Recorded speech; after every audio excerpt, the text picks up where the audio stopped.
वर्ष 1920 का समय था और सुनसान अंतिम काला बाजार में बर्फ बरीद शहर के किनारे एक विशेष दुकान स्थित थी। जब रात के पर्दे ने अपने काले छाये से इसे ढंका तो यह बाजार सचमुच अद्भुत और रहस्यमय बन जाता था। इस दुकान के मालिक ने अपने दुकान के अंदर एक पुराने विचित्र बॉक्स को खोला रखा था जो बाजार के गहरे सुनसानता में भी चमक रहा था। एक दिन एक नौजवान लड़का जिसका नाम था राज ने उस दुकान का सामना किया। उसकी नज़र तुरंत उस पुराने गुड़िया पर पड़ी जो बॉक्स में अद्वितीयता से चमक रही थी। दुकानदार ने कहा, यह गुड़िया बहुत ही खास है, ये वास्तविक जीवन में संजीवनी है। राज ने हैरानी और रोमांच से उत्तेजना महसूस की और वह तुरंत इस अजीब अजीब दुकान का हिस्सा बन गया। राज ने उस गुड़िया को खरीद लिया और उस रात को जब सारा शहर नींद में डूबा हुआ था, वह गुड़िया के साथ अपने घर की ओर बढ़ा।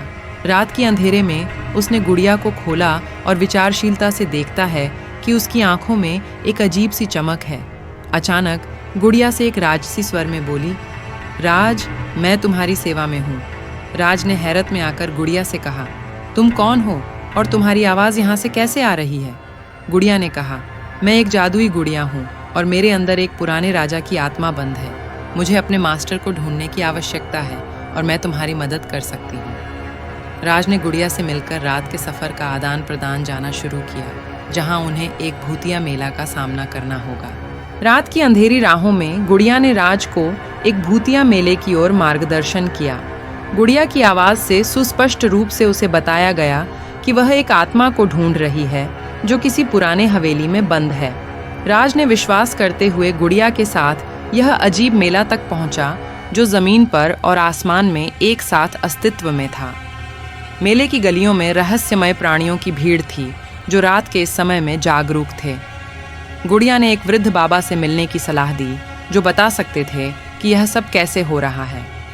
राज ने उस बाबा को ढूंढते हुए पूछा, यह सब कैसे हो रहा है? वृद्ध बाबा ने हंसते हुए कहा, यह गुड़िया आत्मा को चाहती है और रात को जागती है। वह अपने मास्टर को ढूंढ रही है। राज को यह सुनकर आश्चर्य हुआ, लेकिन उसने अपनी मित्रता में गुड़िया की साथी बनाई और हवेली की ओर बढ़ने का निर्णय लिया। के दरवाजे के पास पहुंचते ही गुड़िया ने राज को एक बंद कमरे की ओर इशारा किया। राज ने दरवाज़ा खोला और वहां उसका मास्टर था, एक पुराने राजा की आत्मा जो गुड़िया में बंद थी। राजा ने कहा, तुमने मुझे मुक्ति दिलाई है, धन्यवाद, अब मैं शांति पा सकता हूँ।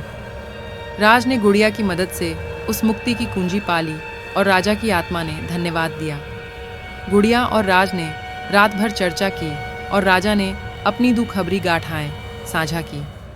राज ने जाना कि यह राजा एक समय का राजा था जिसने अपनी राजधानी को छोड़कर वन्य जंतुओं की रक्षा के लिए जीवन यात्रा पर निकला था, लेकिन उसकी दुर्भाग्यशाली मृत्यु उसे विराट सम्राट के रूप में बंधन में डाल दी थी। राज ने राजा की आत्मा से विदा लिया और हवेली की ओर बढ़ा, जानते हुए कि उसने अपने कर्तव्य को पूरा कर दिया है और एक आत्मा को शांति प्रदान की है। गुड़िया ने राज से कहा, आत्मा को शांति प्राप्त हो गई है, लेकिन हमें अब भी कुछ करना है।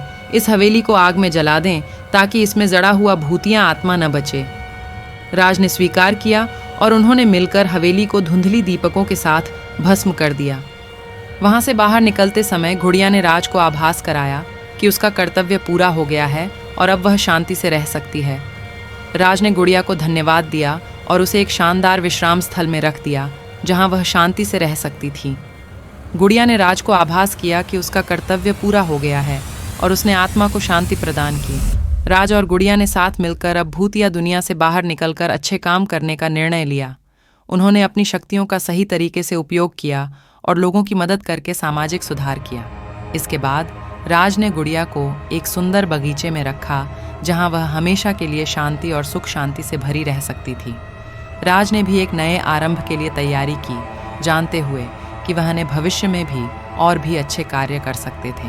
कुछ सालों बाद एक दिन राज ने दुकानदार को फिर से उसी गुड़िया की ओर देखते हुए पाया। वह गुड़िया फिर से भूतियां दिख रही थी, लेकिन उसमें एक नई प्रकार की ऊर्जा थी जो पहले की तुलना में शांति और करुणा से भरी हुई थी। दुकानदार ने कहा, गुड़िया फिर से अपने मास्टर को ढूंढ रही है। उसने तुम्हें चेतावनी दी थी कि उसकी शक्तियों का उपयोग सत्य और भलाइयों के लिए होना चाहिए। राज ने गुड़िया की चेतावनी को सुना और वह उसे सजीवनी देने का वायदा किया। इसके बाद गुड़िया और राज ने मिलकर अपने असली रूप में विश्राम किया और भूतिया दुनिया से उन्होंने एक साथ अच्छे काम किए। राज ने सीखा कि शक्तियों का सही उपयोग करने से ही सच्ची भलाइयाँ हो सकती हैं और वह गुड़िया के साथ एक नए युग की शुरुआत करते हैं जो दुनिया को एक नई आशा और प्रेरणा का स्रोत बना सकता है।